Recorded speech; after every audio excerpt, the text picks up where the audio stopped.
संतुलन और संयम, ये दोनों बहुत चीजें होती है ना। कभी कभी रियायत देनी पड़ती है, भगवान को भी मालूम है पाप कर रहा है, मगर एक लिमिट तक भगवान भी पाप करने देता है। मगर मैं ये नहीं कहता कि पाप करो, जियो और जीने तो ये जब तक आएगा नहीं तब तक संतुलन और सौधार्य लोगों में बनेगा नहीं। तो क्रूरता जो है और बढ़ेगी। 2024 से स्कैम्स बहुत निकलेंगे। आप इस साल देखो, हर रोज नया स्कैम निकल रहा है। ये 23 में मेरा फोरकास्ट है और इससे बड़े स्कैम आगे भी निकलेंगे, जो पूरे भारत के लिए प्रॉब्लम करेगा और पूरी दुनिया के लिए भी प्रॉब्लम करेगा। इंडिया को अभी प्रिपेयर रहना चाहिए कि 2026-27 में युद्ध ना हो, मगर प्रारब्ध का खेल है। जहाँ तक मेरा ज्ञान है, जहाँ तक मैं लिखता हूँ, तो हमारी युद्धजन्य परिस्थितियाँ, तो सबसे बड़ी बात है कि हमको ये ना हो, क्योंकि युद्ध से तबाही होती है। किसी भी देश को प्रबल होने के लिए ग्रोथ कैसे होने वाली, उन चीज पे ज्यादा ध्यान देना जरूरी है। तो एनवायरनमेंट भी ग्रोथ वाला होना चाहिए, मगर अभी एनवायरनमेंट किस तरीके का आपको मालूम है। चाइना के लड़कों को क्या पढ़ाया जाता है, चाइना का एनवायरनमेंट का लेबर क्राइसिस भी रहेगा और जॉब क्राइसिस भी एट द सेम टाइम रहेगा। तो इससे इंडस्ट्री बहुत सफर करने वाली है और इसी के बीच में मेजर टेररिस्ट अटैक होगा।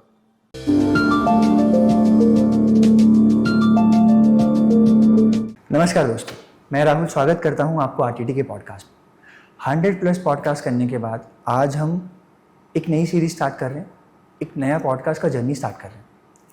आज हमारे साथ अमित सर हैं और ये जो सीरीज़ का पहला पॉडकास्ट हम इन्हें ट्रिब्यूट करते हैं। पहले पॉडकास्ट में हम यही बात करेंगे कि जो अगर आपको बिजनेस डेवलप करना है या फिर आपको डीप नॉलेज चाहिए हर एक चीज़ के बारे में, या फिर आप किसी चीज़ को भी डीपली जानना चाहते हैं, तो आप कैसे प्रोसेस में कर सकते हैं। नमस्कार सर, कैसे हैं अमित जी? जिस चीज़ के लिए हम आपको जानते हैं, सबसे बड़ी चीज़ जो आपके प्रिडिक्शंस होते हैं, आप पहले वो प्रिडिक्शंस बताइए कि हमारी ऑडियंस को समझ में आए। मुझे वो प्रिडिक्शन के पीछे का बैकग्राउंड मुझे जानना है कि आपकी मेंटालिटी क्या रहती है। आप उस इन्फॉर्मेशन को जब जानते हैं, जब हमारी गूगल मीट में बात हुई, आपने कहा मैं डिप्थ में एक एक चीज़ को पढ़ता हूँ, समझता हूँ और उसकी हिस्ट्री में जाता हूँ, और आफ्टर डैट वो लीडर की मेंटालिटी क्या है उसके बाद बताता हूँ कि फ्यूचर में क्या होने वाला है। आप थोड़ा प्रोसेस बता सकते हैं? एक छोटा एग्जाम्पल देके मैं उसका एग्जाम्पल देता हूँ।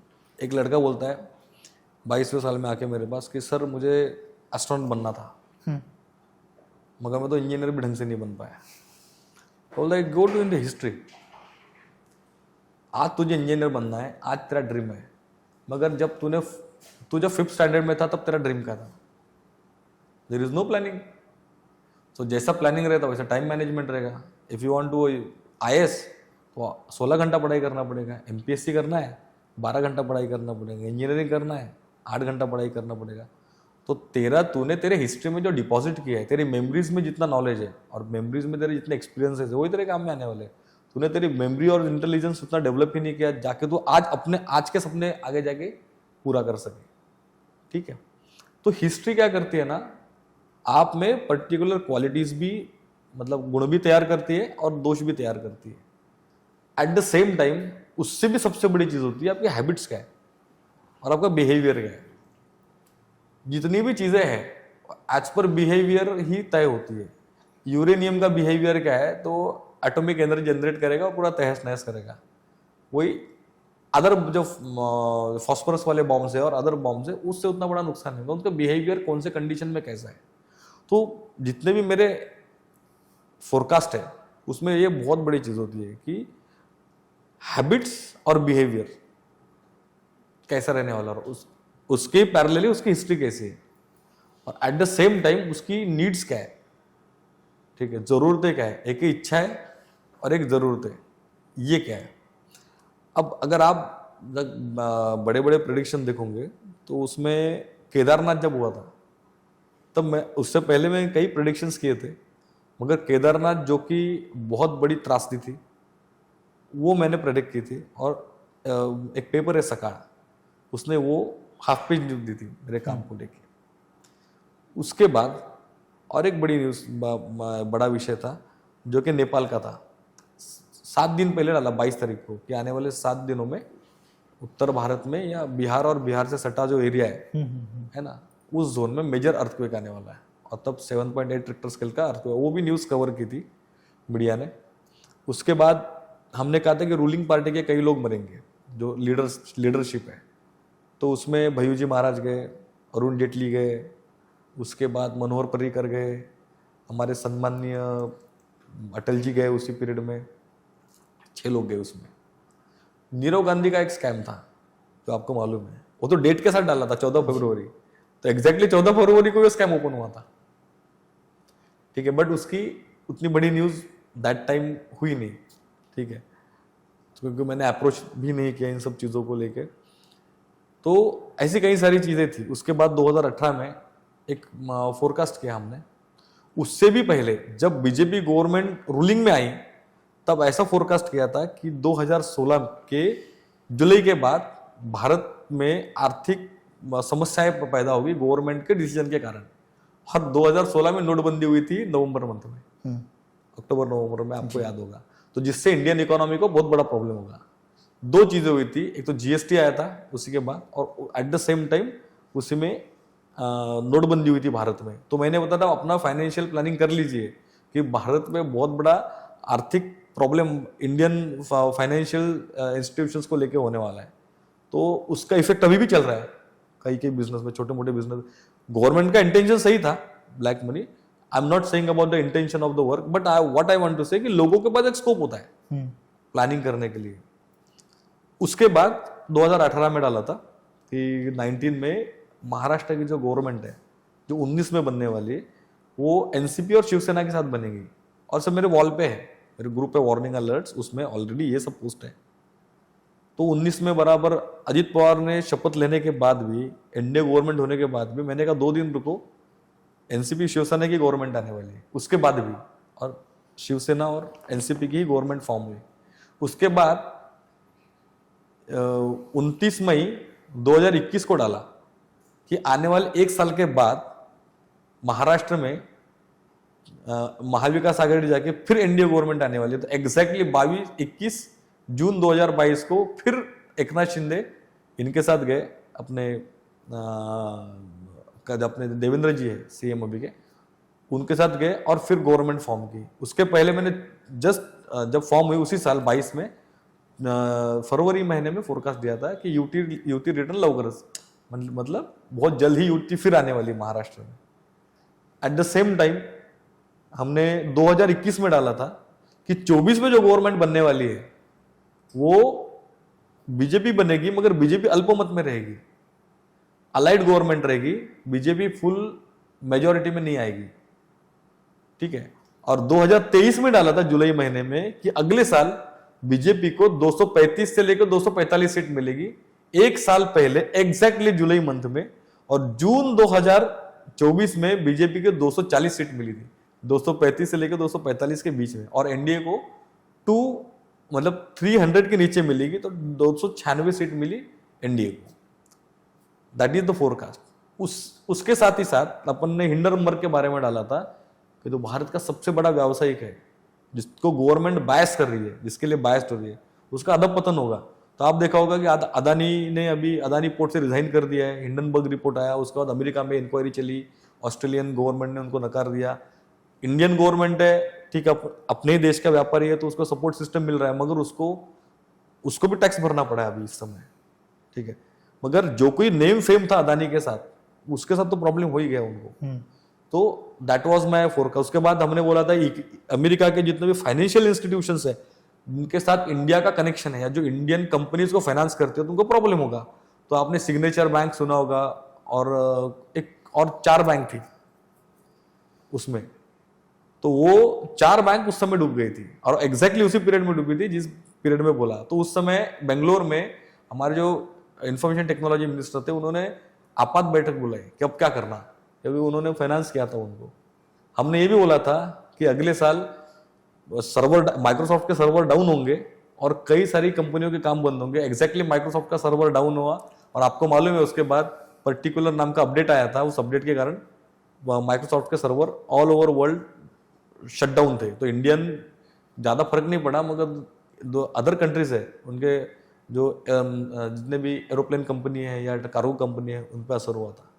और रिसेंटली 2021 में हमने बोला था कि 12/2/2022 को वर्ल्ड वॉर शुरू होगा, तो रशिया ने पहला मिलिट्री ऑपरेशन 12/2/2022 को शुरू किया और 22/2/2022 को युद्ध जाहिर किया।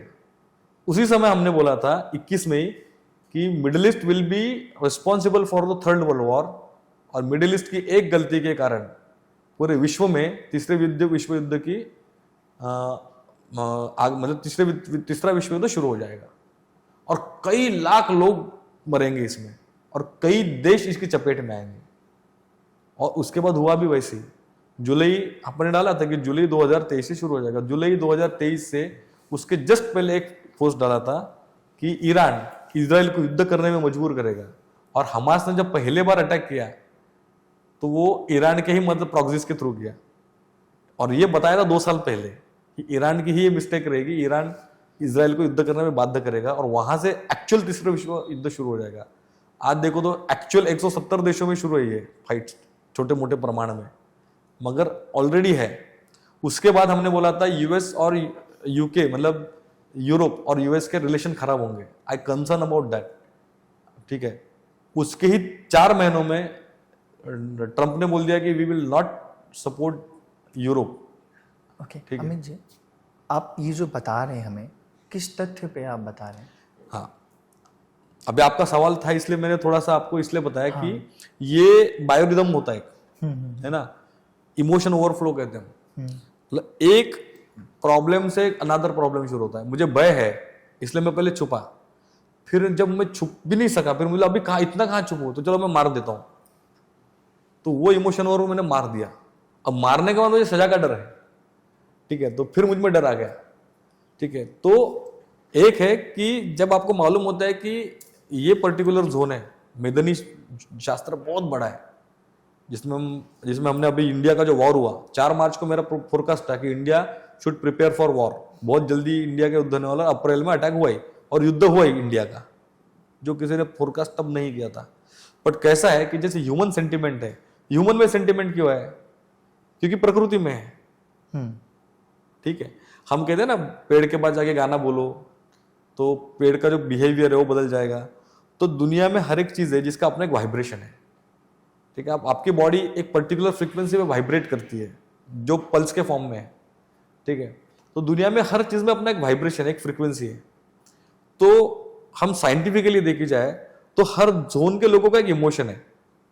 एक बिहेवियर से आप बता सकते हो कि इंडिया के किस जोन का है, आप बिहेवियर से बता सकते हो अमेरिका में कोई आदमी मिलता है तो किस जोन का है, ठीक है। तो एक हमारा रंग रूप और बिहेवियर, हमारी भाषा, हमारे बोलने का तरीका ये बताता है कि हम किससे बिलोंग करते हैं, है ना।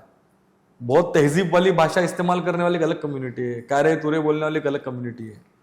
तो जिस जोन में आप बढ़ते हो वहां एक कल्चर बनते जाता है और कल्चर को लेके एक सेंटिमेंट होता है। आप पाकिस्तान की मेंटेलिटी देखोगे तो उसका अपना एक अलग टाइप का बिहेवियर है। तो उस मिट्टी में, उस जमीन में ही वो गुण है, और उनको रूल कौन करता है? तो दिस सोलर सिस्टम, ठीक है। आपको जो भी चीजें मिली है वो सूरज से मिली है, जो भी प्राण ऊर्जा मिली है जीने की वो सूर्य से निकले हुए पार्टिकल से ही मिली है, ये है ना। तो ये सूर्य अलग अलग जगह पे उसके जो एंगुलर जिस एंगल में है और उसका जो एंगुलर मोशन है, और जहां जिस तरीके के प्लानिटरी योग हो गए या प्लानिटरी पोजीशन होगी, उसका एक परिणाम होता है। उन परिणामों के कारण वहां पर एक विशिष्ट प्रकार की भावनाएं उत्पन्न होती है, ठीक है। अब आप देखोगे पूरे ग्लोब में छोटे छोटे बातों पे झगड़े होना, मारपीट होना या जुलूस निकलना या जो भी कुछ हो रहा है, तो दुनिया में हर जगह विध्वंस चल रहा है। प्रकृति का बिहेवियर देखो लास्ट 2 साल से, आप भारत में देखोगे, पूरे दुनिया में देखोगे, जहां कभी एक पानी का बूंद गिरता नहीं था या हल्की हल्की बूंद गिरती थी, आज अरब में बाढ़ आ रही है। जी, मैंने पढ़ा है इसके बारे में। अभी आप इस बार मड स्लाइड देखो कितना हो रहा है। तो जैसे जैसे विध्वंसक हो रहे लोग, इसका मतलब है कि प्रकृति भी उतनी विध्वंसक होते जा रही है। पूरे दुनिया में बाढ़ आ रही है। आज अभी यूएस का बीच में आया था, लोग इंडिया को बोलते वहां भी इतना पानी आया है कि लोगों की गाड़ी बह रही थी। सो व्हाट्स हैपन, जो पृथ्वी पे हो रहा है लोगों के साथ हो रहा है। तो ये प्रोसेस क्या है कि आपको ये पहले आइडेंटिफाई करना पड़ता है कि पहला तो बेसिक कौन से प्लैनेट के अधीन वो आ रहा है, वो नेशन, वो पार्ट ऑफ अर्थ, तो कौन सा प्लैनेट रूल कर रहा है।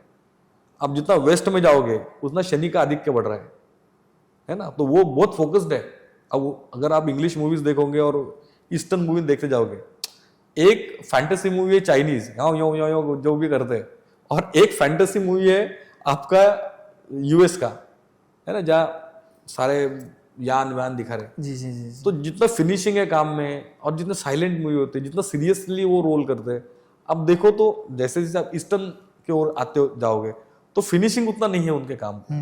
तो उस शनि का प्राबल्य है वेस्ट में, तो दे are very focused.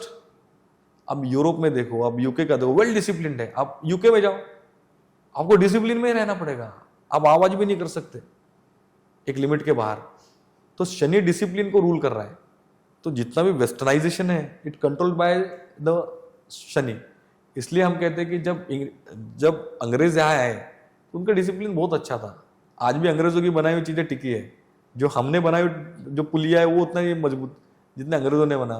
They are very focused. Shani की प्रकृति है, ठीक है। सो एग्जाम्पल दिया। फिर ऐसे ही जैसी धरती के हिस्से उनको डिवाइड करना है, उनको कौन प्लेनेट रूल कर रहा है ये पहले आइडेंटिफाई करना पड़ता है। फिर वहां का राजा कैसा है। राजा अभी ट्रंप आने के पहले 24 अक्टूबर को फोरकास्ट था कि 5 मार्च तक कंटिन्यूअसली मार्केट गिरा रहेगा। हिस्ट्री में पहली बार, कोरोना में भी इतना 5 महीने तक कंटिन्यूस मार्केट डाउन नहीं था। डॉट 5 मार्च को मार्केट अप हुआ, ठीक है। हमने बोला था कि यूएस की बदलने वाली जो पॉलिसी है उससे इंडिया पे और इंडिया के साथ पूरी दुनिया पे असर होने वाला है, मगर इंडिया को सबसे बड़ा खामियाजा भुगतना पड़ेगा। आज यूएनएससी का प्रेसिडेंट पाकिस्तान है। आज रशिया ने पाकिस्तान में इन्वेस्टमेंट किया है, चाइना भी उनके साथ है, ठीक है। तो हमारे आजू बाजू की जो सिचुएशन है उस तरीके की ड्यू टू अमेरिका की पॉलिसी बदल रही है। तो ये बदलते समय जितने भी रूलिंग प्लैनेट्स हैं उन नेशंस को, उन प्लैनेट की आज क्या कंडीशन है पहले देखना पड़ता है, और उन जो भी पर्टिकुलर कंट्रीज है वहां की सिचुएशन, फाइनेंशियल सिचुएशन क्या है, वहां का सोशल स्टेटस कैसा है, वहां के जो ह्यूमन सिस्टम डेवलप हो रही है वो क्या हो रही है। तो ये सारी चीजों का अभ्यास करना पड़ता है, उनको फ्यूज करना पड़ता है, और ये देखना पड़ता है कि इन देश के जो राजा है, जो भी डिसीजन मेकर्स है, उनकी डिमांड्स क्या रहने वाली है दुनिया से, अपने आप के देश से। ये सारा उसमें क्या कैलकुलेट करना पड़ता है। उनके इमोशन कैसे ड्राइव करने वाले, वो किस तरीके से शासन करना चाहिए, डर दिखा के या अपनी प्रॉस्पेरिटी दिखा के। आज अमेरिका डर दिखा रहा है, मगर आज पहला अमेरिका प्रॉस्पेरिटी दिखाता था। हम ये सोचते थे कि अमेरिका सबसे पावरफुल देश है because it is financially powerful. So उन्होंने इतना उन फाइनेंशियल पावरफुल होने के चक्कर में, खुद को पावरफुल दिखाने के चक्कर में पूरी दुनिया को तबाह करने का बीड़ा उठा लिया। तो उनसे उनकी इमेज पे असर हुआ, उनके कैरेक्टर रॉन्गली बिल्ड हुआ, और हमने यही लिखा था फोरकास्ट में, ठीक है। सो उसका राजा जिस तरीके से बर्ताव करेगा उसी तरीके से उसके देश पर भी असर होगा, ठीक है। तो उसके राजाओं के विचार जैसे बनेंगे वैसे वो राजा गवर्न करने की जो उसकी एडमिनिस्ट्रेशन क्वालिटी है उस पर असर पड़ेगा। अब राजा पे असर पड़ेगा तो प्रजा पे असर पड़ेगा, और उस राजा पर असर पड़ेगा तो वो दूसरे देश के बारे में भी उसी तरीके की सोच रखेगा, क्योंकि राजा तो आक्रमण ही करेगा, अपना प्रभुत्व सिद्ध करेगा। सेम भारत के बारे में भी यही है। 14 से 19 में जो गवर्नमेंट थी उनके परसेप्शन राज्य करने के, 19 से 24 के जो कंडीशंस थी काम करने की, दो विषय थे वो राजा के, तब की कंडीशंस थे और अभी की कंडीशंस बहुत डिफरेंट है। तो इसलिए जब 14 से 19 में उन्होंने राज्य किया तो विकास और सारे मुद्दे थे, मगर राजा के परसेप्शन बदल गए क्योंकि वो एक स्टेज से भी ऊपर निकल गया। अब नया क्या है ना, तो वो नया जब जरूरतें बदलती है, परिस्थितियां बदलती है, उस समय आपकी कृति भी बदलती है, मगर कृति बदलने के लिए अभ्यास की जरूरत है। मुझे क्या चाहिए उससे जरूरी है कि क्या बदलाव आ रहे हैं उस पर सोचना सबसे पहले, ठीक है। तो राजा के विचार बदलेंगे तो उसकी कृति बदलेगी, और मेरे देश के साथ क्या होने वाला है और राजा क्या सोच रहा है, इसमें अगर कॉन्ट्रडिक्शन होगा तो सरकार को 100% प्रॉब्लम आएगा। तो पहले ये देखना पड़ता है मेरे देश का हो रहा कैसे चल रहा है और मेरे देश पे रूल करने वाले राजा का हो रहा कैसे चल रहा है। तो मेरे देश से मैच कौन कर रहा है इस समय, तो इस इमोशन से कौन मैच कर रहा है, इसकी नीड और इसकी नीड से कौन मैच कर रहा है, और इसके काम करने के तरीके से मैच कर रहा है क्या, इसका काम करने का तरीका जो कॉमन सेंस लोगों में डेवलप हो रहा है, एक इमोशन डेवलप हो रहा है, नीड डेवलप हो रही है, उससे ये राजा का जो काम है वो मैच कर रहा है क्या, उसके काम से वो सारी चीजें लोगों को मिलने वाली है क्या, कि वो देखते हैं क्या उनमें। मुझसे मेरे पास कोई इसलिए नहीं आता कि मैं अमित विभूति हूँ, इसलिए आता कि मेरी इमेज वैसी उनके दिमाग में। Everyone is creating image in others mind, तो वो इमेज जब क्रिएट करता है तो उसका इंटेंशन पहले लोग देखते हैं कि किस इंटेंशन से ये काम कर रहा है। सबसे पहले मुझे तकलीफ हो रही है, मुझे सुकून मिल रहा है इसके साथ। अगर मुझे तकलीफ, उसका बिहेवियर तकलीफ वाला होगा और उसके काम में नजरअंदाजी होगी, वो देखना नहीं चाहता कि नीचे क्या हो रहा है, मुझे क्या चाहिए कि वो इतना देख रहा हो रहा है, देखेगा, तो कहीं ना कहीं प्रॉब्लम आएगी। तो ऐसे ही सबसे पहले धरती का निकालो, फिर देश का निकालो, फिर देश के राजाओं का निकालो, उसके सराउंडिंग्स का निकालो। अब डिपेंडेंट है ना, अब डिपेंडेंट है तो हर चीज पर कंट्रोल है इंडिया में। ओके, मैं समझ पा रहा हूँ। तो ये तरीका होता है फोरकास्ट करने का। तो अब काम किस, अपना बड़कपन कैसे दिखाना है, तो युद्ध करके। तो क्रोधी नामक संवत्सर लास्ट टाइम इनिशिएट हो गया, तो मतलब क्रोध के द्वारा ही अपना क्रोध दिखा के मुझे खत्म करना है या अपने आप को बड़ा सिद्ध करना है जी। तो ये भावनाएं पूरे पृथ्वी पर विकसित होने लगी जी। तो युद्ध की भावनाएं भड़क गई लोगों के मन में। ओके अमित जी, आपने जैसे इतने सारे प्रिडिक्शंस किए हैं, तो और भी एस्ट्रोलॉजर है जो ऐसे प्रिडिक्शंस कर पाते हैं, बट जो सटीक चीज़ें होती हैं, जैसे अगर आपने 100 कर दिया तो उसमें 10 हो जाती हैं, बट आपके इतने सटीक कैसे हो पाते हैं? इसमें 2-3 चीज़ें बहुत इंपॉर्टेंट होती है। ये मैं क्यों करता हूँ और एक करने की मुझे क्यों ज़रूरत, ये ज़रूरत क्यों महसूस हुआ मुझे इसके बारे में कि मैंने सटीकता से करना चाहिए। मैंने जैसे आपको बताया कि कोई भी काम करने का इंटेंशन होना चाहिए, सबसे पहली बात। दूसरी बात, आप वो काम कैसे करते हो और उसका उपयोग कितने लोगों को है। कोई चीज़ अगर आप मार्केट में लाते हो, अगर 2 या 3 खरीदार हो तो कंपनी बंद हो जाएगी, ठीक है। कोई चीज़ आप लाते हो तो ऐसी चीज़ अगर होगी कि जो लोग यूज़ करते फेंक देते, बाद में उसकी ज़रूरत नहीं होती, भले ही उसका मास बड़ा हो, ठीक है। तो सबसे इम्पॉर्टेंट है आपके काम का इंटेंशन क्या है, ठीक है। आपके काम का फ़ायदा कितने लोगों को होने वाला है, ठीक है, और उसका परिणाम क्या होने वाला है, ठीक है। अगर मैं ये बताऊं कि भाई आईटी का शेयर इतना होने वाला है तो उसका मॉप कितना बड़ा होगा। आईटी में काम करने में 100 लोग होंगे तो 50 लोग डालेंगे पैसा, बाकी लोगों का क्या, ठीक है। सो कहने का मतलब ये है कि जिन चीज़ का परिणाम सभी पे होगा, अगर मैं ये कहूँ कि यूएस की पॉलिसी के कारण कई सारी इंडस्ट्रीज बर्बाद होने वाली है, या कई सारी दुनिया के कई सारे देशों, जो जितने भी देश है उनके अलग अलग जो मैन्युफैक्चरिंग सेक्टर है, सर्विस इंडस्ट्री है, उस पर असर होने वाला और इकोनॉमी पर असर होने वाला है। तो ऐसा है कि उसमें जो अकोमोडेट करूँगा मैं करोड़ ऑफ पब्लिक को कर सकता हूँ, मुझे तो गाइड करना है। तो अगर मैं एक प्रेडिक्शन देने के लिए 1 महीना भी मैं मेहनत लेता हूँ तो एक साथ मैं कई करोड़ लोगों को मदद कर सकता हूँ। That is my first intention.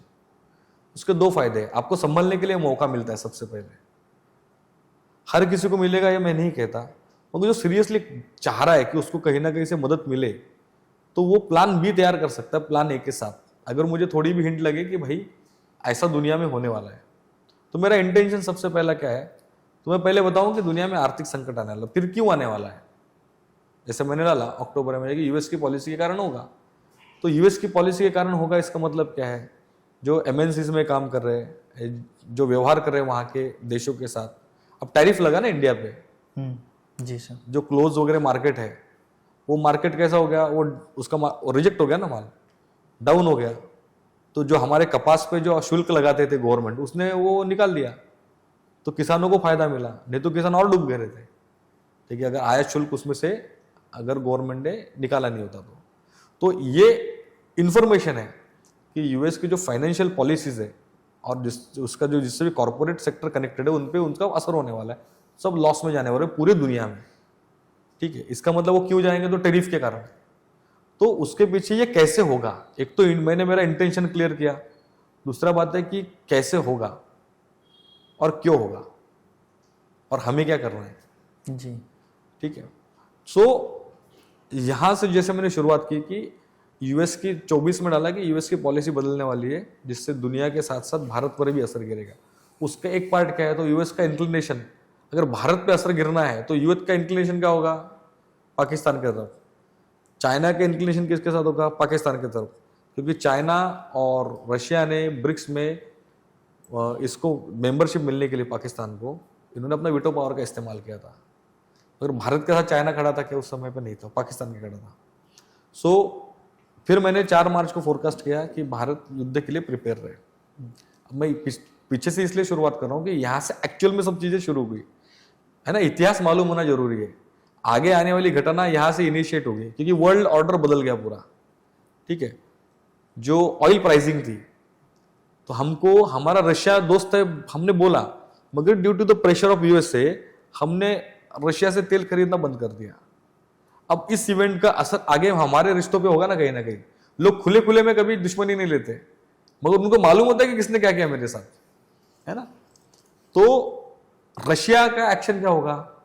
तो रशिया ने 85,000 करोड़ का इन्वेस्टमेंट स्टील इंडस्ट्री में पाकिस्तान में किया। इंडिया में किया क्या? नहीं किया। हमारे साथ है, मगर अगर आप वर्ल्ड ऑर्डर देखा जाए और दुनिया में जो कुछ हो रहा है हम देखें, तो उसका परिणाम क्या क्या होने वाला है। तो सबसे बड़ी बात, भारत के लिए अगर हम सोचे तो युद्ध अटल है 2026 में, जितना मेरा ज्ञान है उस हिसाब से। तो इंडिया को अभी प्रिपेयर रहना चाहिए कि 2026-27 में युद्ध ना हो, मगर प्रारब्ध का खेल है। जहां तक मेरा ज्ञान है, जहां तक मैं लिखता हूं, तो हमारी युद्धजन्य परिस्थितियां 2026 के आफ्टर जुलाई 2026 के बाद बनेगी, जिसकी शुरुआत अभी इसी नवंबर से हो जाएगी उस तरीके की एक्टिविटीज को लेके। ठीक है, तो सबसे बड़ी बात है कि हमको ये ना हो, इसके भी युद्ध से तबाही होती है। आप स्वाभिमान तो दिखा देते हो, चलो भाई मैंने फाइट कर लिया, मगर एक स्वाभिमान के लिए बलि कितने लोगों की जाएगी, दोनों देशों के लिए।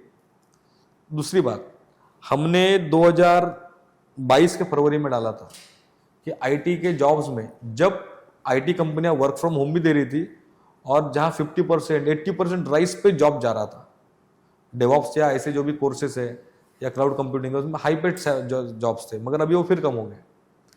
तभी बोला था 2022 में, जब कोरोना था, जब सेकंड वेव आई थी, कि सबसे बड़ा कॉस्ट कटिंग अभी आएगा तो आईटी में आएगा आने वाले समय में। तो उसी समय जुलाई महीने में अमेजोन ने 16,000 लोगों को निकाला था। ज्यादा फर्क नहीं है, 2-3 महीने का ही फर्क है, मगर तब ये लगा नहीं था ऐसा होगा, मगर वहां से शुरू हो गए सब सारी चीजें। ठीक है, तो आईटी के जॉब्स के हिसाब से, ओवरऑल जॉब्स के हिसाब से आप देखोगे मार्केट, तो एआई के कारण तो रिप्लेस हो ही रहा है। साथ ही साथ अगर वर्ल्ड वॉर जैसी सिचुएशन आ रही है, तो मैं मेरा पैसा सर्विस इंडस्ट्री पे नहीं खर्च करूंगा, मैन्युफैक्चरिंग पे करूंगा, जहां या तो मेरे वेपन बना सकूं या तो मेरा लाइवलीहुड के लिए मैं सारी चीजें करूं। तो वर्ल्ड के हिसाब से देखोगे तो इकोनॉमिकली दुनिया आने वाले समय में बहुत प्रॉब्लमेटिक सिचुएशन में जाने वाली है, जहाँ डेफिशिएट बहुत बड़ा रहने वाला है जी। अमेरिका पे 37 ट्रिलियन डॉलर का कर्जा अभी आज के डेट पे, सॉरी $बिलियन का कर्जा अमेरिका पे अपने उस पे। तो क्यों अमेरिका नहीं दूसरे देशों पे टैरिफ लगाएगा? तो बट ऑब्वियस है, आने वाले समय में दुनिया पे आर्थिक आपातकाल आने वाला है, और ये जंग है, और जबरदस्त जंग होने वाली है आने वाले समय में। अमित जी, मैं और थोड़ा 5 मिनट आपका लूँगा। मुझे एक टॉपिक लास्ट के ऊपर आपके बात करने है। टॉपिक ऐसा है कि आने वाले इन 5 सालों में 26, 27, 28, 29 और 30, इन सालों में आप कोई 1 या 2 प्रिडिक्शन कर दीजिए जो मैं अपनी ऑडियंस को बता रहा हूँ। 26 से लेके तो 30 तक का मैं बताता हूँ। 26 से लेके 30 तक वर्ल्ड वाइड अनस्टेबिलिटी आने वाली है। अपने तो धनार्जन के माध्यम है, पैसे कमाने के तरीके और पैसे बचाने के तरीके, उन दोनों पे काम करना है। तो नेचुरल तो कैलेमिटी आना इनिशिएट हो चुका है पूरी दुनिया में, तो नेचुरल इम्बैलेंस तो आने वाला है। इससे बड़ी, इस साल जितनी कैलेमिटी आई उससे बड़ी कैलेमिटी तो आने वाली है। मगर हर प्रलय के बाद नया निर्माण भी होता है, तो नई प्रकार की जरूरतें तैयार होने वाली है। तो नुकसान के बाद उसको सही करने के लिए इंफ्रास्ट्रक्चर इंडस्ट्री बूम पे आने वाली है। तो जो सिविल और मैकेनिकल इंडस्ट्री है वो भी टॉप पे जाने वाली है आने वाले समय पे, क्योंकि इंफ्रास्ट्रक्चर और मैन्युफैक्चरिंग ये दोनों इंडस्ट्री के अच्छे दिन आने वाले हैं। और आईटी में सारी चीजें लिमिटेड होने वाली है, क्योंकि अगर मैं सॉफ्टवेयर नहीं करूंगा तो मरूंगा तो ना, मगर खाने के लिए नहीं होंगी और इस्तेमाल करने के लिए नहीं होगी, तो जरूर जीवन में प्रॉब्लम होगा। इसलिए सबसे बड़ी बात, ये जो युद्धजन्य स्थिति है ये 2026 से 29 तक बनती रहेगी। 29 तक इसका प्रभाव कम नहीं होगा। उसके कारण आप एजुकेशन कुछ भी लो, मगर मार्केट का थोड़ा अंदाजा लो कि मार्केट की गैप कहाँ है और वो मैं कहाँ भर सकता हूँ। ठीक है, तो आप भले ही किसी एजुकेशन में आपका इंटरेस्ट हो, बट थोड़ा सा अभी से अंदाजा लेना शुरू करो कि मैं जिसमें कमा सकता हूँ उसके अलावा और कोई चांसेस है, क्योंकि आने वाले 4 सालों में दो तीन बड़ी चीज होने वाली है। वर्ल्ड ऑर्डर बदलने वाला है। यूएस डिपेंडेंट जितने भी कॉर्पोरेट्स और इंडस्ट्री है, मैंने पहले भी कहा कि उनके दिन खराब आने वाले हैं। तो उन्होंने यूएस के अलावा, ठीक है, और कौन से देश है कि जहां मैं इन्वेस्ट करूं या जहां से जिनके साथ मैं बिजनेस करूं तो मेरी प्रॉस्पेरिटी मिल सकती है, ये सोचना चाहिए। और उनसे जितने लोग कनेक्टेड है उन्होंने प्लान बी पर काम करना शुरू करना चाहिए। इसलिए कॉर्पोरेट जो सेक्टर है ना, जहां मास एम्प्लॉयमेंट होता है, ऐसी इंडस्ट्रीज थोड़ा प्रॉब्लम में आने वाली है। दूसरी बात, इन्वेस्टमेंट करते समय जो रियल एस्टेट मार्केट है, रियल एस्टेट मार्केट में इन्वेस्ट करते समय थोड़ी सावधानी बरतना जरूरी है इस पीरियड में, ठीक है, क्योंकि स्टॉक मार्केट, क्रिप्टो नहीं, इट इज, हाँ, मतलब ये तो है, ये वोलेटिलिटी है, ये कभी बढ़ता है कम होता है। मगर रियल एस्टेट में कैसा, once you invested the money, जब आप रिसेल करने जाते हो तो रिसेल लेते समय कुछ नहीं लगता, रिसेल करते समय एक तो एप्रिसिएशन भी लगता है आपको। तो जो पैसा गया है तो गया है, इंटरेस्ट में जो गया है तो गया है, मगर उसके ऊपर लगता है आपको। ऐसी केस हुई थी बीच में रिसेशन के समय, जब मैं इस फील्ड में एक्चुअली आया था। जब मैं पहले चैरिटेबल काम करता था, जैसे मैंने आपको बताया, ऑफिस से आता था, पत्रिका देखता था। जब मैं फुल्ली आया तब 2007-8 में रिसेशन था। तो मैंने उसका कास्केडिंग इफेक्ट देखा है। जब लोगों की जॉब जाती है तो ओवरऑल इंडस्ट्रीज पे परिणाम होता है। तो अभी आप भी देख रहे होंगे कि रियल एस्टेट इंडस्ट्री में है डिमांड, बट आने वाले समय पे उस इंडस्ट्री पे नेगेटिव परिणाम इस ये जो एरा है उसमें दिख रहा है। दूसरी बड़ी बात, जो राज्यकर्ता पार्टी है, जिसका भी शासन है, उन पार्टियों के लिए आने वाले 4 साल अच्छे नहीं है, जिनका रूलिंग अभी चल रहा है, ठीक है, जो रूलिंग में है, दिक्कतें आ सकती है। तो शीर्ष नेता है भारत के, उनके लिए मैंने लास्ट ही साल डाला था 2022 में कि नवंबर से जो शीर्ष नेता है उनको तकलीफ होना शुरू हो जाएंगी। तो जो अपने सम्मानीय पीएम मोदी जी है, उनकी माँ गुजर गई थी उसके बाद, और वहां से अदानी का प्रॉब्लम होना, राम मंदिर बनाने के बाद भी प्रॉब्लम्स आना, इवन हिंदू अपने जो सनातन धर्म के जो शंकराचार्य थे उनसे भी विरोध हुआ। तो शीर्ष नेता आप देख रहे हो, उनको काम करने में दिक्कतें आनी शुरू हो रही है अभी भारत में, और आने वाले समय में दिक्कतें होने वाली। तो सत्ता के दृष्टिकोण से 4 साल अभी को जो रूलिंग पार्टी है उनके लिए सही नहीं है। महाराष्ट्र के जो लोकल पक्ष है जो सत्ता में है, ठीक है, उनके लिए भी 26 से लेकर 26, 27, 28 ये पीरियड अच्छा नहीं है, ठीक है। तो कोई भी चीज इतना एग्रेशन में भी मत करो कि लोग बोले गया तो गया चलेगा, मगर मैं कुछ तो करके जाऊंगा। भगत सिंह बनने के मोड़ में अगर लोग आ जाए तो दिक्कतें हो सकती है। तो संतुलन और संयम, ये दोनों बहुत चीजें होती है ना। कभी कभी रियायत देनी पड़ती है। भगवान को भी मालूम है पाप कर रहा है, मगर एक लिमिट तक भगवान भी पाप करने देता है। मगर मैं ये नहीं कहता कि पाप करो, मैं रियायत देने के हिसाब से बोल रहा हूँ कि भगवान एक्सट्रीम स्टेज में भी ये सोचता है, इस पर भी डिपेंडेंट लोग हैं बहुत सारे। जियो और जीने तो ये जब तक आएगा नहीं तब तक संतुलन और सौधार्य लोगों में बनेगा नहीं। तो क्रूरता जो है और बढ़ेगी, क्रिमिनलाइजेशन और बढ़ने वाला है। मैंने एक फोरकास्ट डाला था कि 2024 से स्कैम्स बहुत निकलेंगे। आप इस साल देखो, हर रोज नया स्कैम निकल रहा है। ये 23 में मेरा फोरकास्ट है, और इससे बड़े स्कैम आगे भी निकलेंगे, और जो पूरे भारत के लिए प्रॉब्लम करेगा और पूरी दुनिया के लिए भी प्रॉब्लम करेगा, ठीक है। क्योंकि शनि और राहु का जो मोमेंट अभी आया है, वो शनि और राहु का मोमेंट जो है वो ये सारी चीजें करवाएगा, अभी क्रूरता बढ़ाएगा पूरे विश्व में। तो चाइना से भी अपने को बहुत अलर्ट रहना है। तो जो साउथ ईस्ट एशिया है वो बहुत ज्यादा तीव्रता से अनस्टेबलाइज हो जाएगा इधर, जिसका इंडियन इकोनॉमी पर अभी जितना असर है उससे ज्यादा असर पड़ेगा, ठीक है। तो एम्प्लॉयमेंट ये बहुत बड़ा कंसर्न अभी आने वाले समय में रहने वाला है, ठीक है, जिसके कारण बाकी इंडस्ट्री हैम्पर होने वाली है। तो अल्टीमेटली ये जो साइकिल है, अगर मैं कोई चीज नहीं खरीद रहा हूं तो मुझे सप्लाई कोई नहीं करेगा। सप्लायर जो है वो डिस्ट्रीब्यूटर के पास नहीं जाएगा, डिस्ट्रीब्यूटर स्टॉकिस्ट के पास नहीं जाएगा, स्टॉकिस्ट मैन्युफैक्चरर के पास नहीं जाएगा, मैन्युफैक्चरर रॉ मटेरियल वाले के पास नहीं जाएगा। ये पूरा चेन डिस्टर्ब हो जाएगा। तो इसमें जो मैन्युफैक्चरिंग सेक्टर है, अदर देन इंफ्रास्ट्रक्चर इंडस्ट्री, ठीक है, या मैकेनिकल, बाकी सब जगह प्रॉब्लम आने वाला है। तो एग्रीकल्चर जो इंडस्ट्री है वो भी बहुत भयंकर तरीके से सफर होने वाली इस पीरियड में due to the natural calamity. तो 2029 तक ये चक्र चलने वाला है, ठीक है। So we should be very careful about that, ठीक है। तो फाइनेंशियल पॉलिसीज जो है अभी की न्यूज है कि जितने भी गेमिंग इंडस्ट्री है उनको गवर्नमेंट ने बैन कर दिया है। कम से कम 2 लाख लोगों की नौकरी जाएगी। 200 ये तो 10-12 नाम तो न्यूज में आए, मगर 200 छोटी मोटी ऐसी इंडस्ट्रीज है कि जहां पे लोग जॉबलेस हो गए। ठीक है, अभी लोग जाएंगे कहाँ? क्योंकि देखो फैंटेसी गेमिंग में जो रहता है आईटी में, वो 24 घंटा काम के बारे में सोचता है, तो अदर एक्टिविटी में इन्वॉल्व कम होते हैं।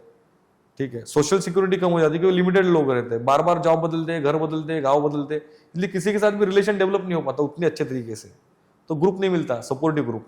इन लोगों का क्या होगा?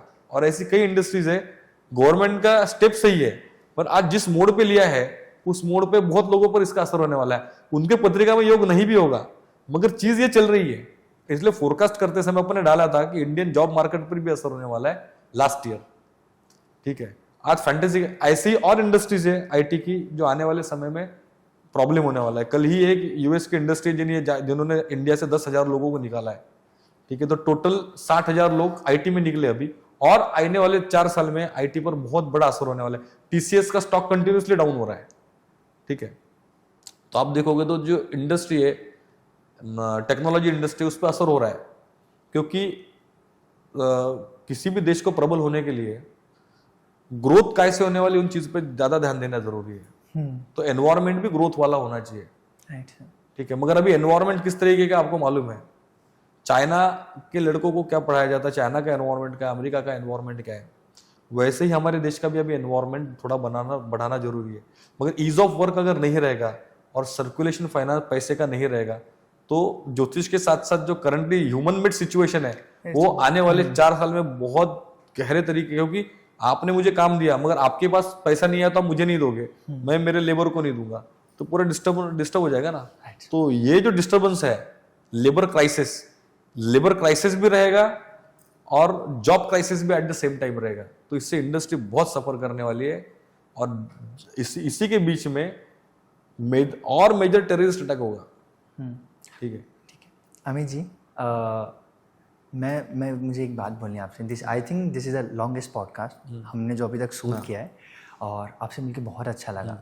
हमारे पॉडकास्ट से एक लास्ट पार्ट होता है जहाँ पर हमारे गेस्ट स्टूडेंट्स को 1 मिनट या फिर 30 सेकेंड्स में कुछ गाइड कर पाए। आप थोड़े से शब्द में आज की यंग यूथ को, स्टूडेंट्स को कुछ बताइए। स्टूडेंट को बताने के लिए जो प्रमुख बात है जो मैं कहना चाहता हूँ ये यही है कि आज स्टूडेंट तो ऐसा मत सोचो जीवन भर स्टूडेंट बने रहो, क्योंकि कंपटीशन इतनी बढ़ रही है और जरूरतें इतनी रैपिडली बदल रही है कि अपने आप को हरदम उस मोड़ पे सेट करके रखो कि मुझे एवरी टाइम ये सोचना है कि मुझे अपग्रेड कब होने का है। दूसरी बात ऐसा है कि पेशेंस और फोकस एक ऐसी चीज है कि जो काम करने आए हो उस पर इतना ध्यान दो और उसको इतना समय दो कि आप जो चाहते हो उससे संबंधित सारी जानकारी या ज्यादा से ज्यादा जानकारी आप जुटा सको, और उस ज्ञान को समझने के बाद उसको इस्तेमाल करने का तरीका, ये आप किस तरीके से बेहतर बना सकते हो उस पर आप फोकस करो। अगर आपका फोकस और पेशेंस ये दोनों चीजें गड़बड़ा गई तो आप मेहनत कितनी भी कर लो मगर ज्ञान को इस्तेमाल नहीं कर सकते, क्योंकि आप समझोगे नहीं सही तरीके से। तो आपकी एक्शन और आपकी इमोशन एक ही ट्रैक पे रखो जो चीज करने को आए हो, और वो चीज करते समय पेशेंस कैरी करो।